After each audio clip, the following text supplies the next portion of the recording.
Sasisian part ni pinang sampai pi borok syakane ka channel kajungi but hakane ka video ngin pe ikini ki post ki browse lat mai po Meghalaya. Subscribe but turn on your notification bell kanang bapinum do iki videos ki bengam load. Badi gitu ki ba prepare lani pin kre naga benta ki exam kam pila banjai nya ka channel membership da ka ba click your new join button kanang bapinyo ki jing mentoy. Ka Meghalaya AIDS Control Society Shillong kapalai ikini ki post mentau banai arajar opsan.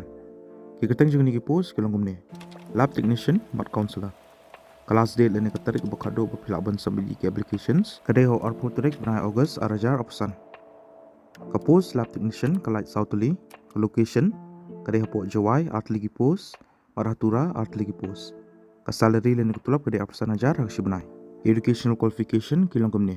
Peladi ban pendap ya ka 10 plus 2 lene kelas 12.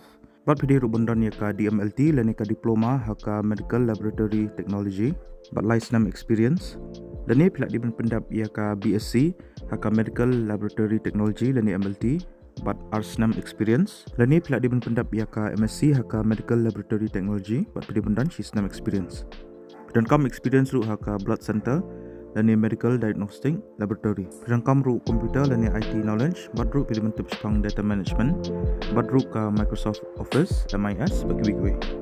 Ka post counselor kalai atali kawai hajawai bak kawai hatura bak salary lene utul pada arpo ajar hak sibnai. Educational qualification kalau kumne peladi pendap ya ka master's degree hak social work lene sociology lene psychology bat pedi rubandan ndri benai experience. Lani peladi pendap ya ka degree hak science lene health science bat pedi bandan shisnam experience hak field of counseling. Pedi rubandan ka computer lene IT knowledge bat ru pedi bentuk sepang ka data management Badru haki package kum ka Microsoft Office MIS baki week. Kita ham preference ki local candidates but ki bakwa ban apply ki haban pendap ya ka standard application form but haban submit but ki self attested copies ki documents ki jongpi but pidi ban airu ya ka contact number but ka email ID ki jongpi.